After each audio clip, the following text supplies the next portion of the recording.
আমরা এই যে একটা বিদেশি ব্লেন্ডারের এই যে এটা নষ্ট হয়ে গেছে দেখতে পাচ্ছেন। যেটা নষ্ট হচ্ছে এটা আমরা চেঞ্জ করে আবার নতুন করে লাগাইলাম। এটা দেখেন, এটা হলো ভিতরের মোটরের রোড সেল করে। এটা হলো বিদেশি ব্লেন্ডার। এই যে এই একটা নষ্ট হয়ে গেছে, এটা চেঞ্জ করা হইলো। এই দেখেন এই যে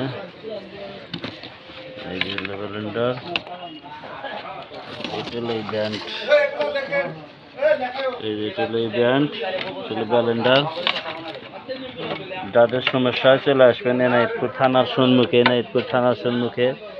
যাদের এই যে রাইস কুকার সমস্যা হয়েছে, রাইস কুকার বালি নিয়ে আসবেন। রাইস কুকার ডিজিটাল স্কেল যাদের সমস্যা হয়েছে নিয়ে আসবেন। যাদের গ্যাসের চুলার সমস্যা হয়েছে নিয়ে আসবেন। সবগুলো মেরামত করা হয়েছে।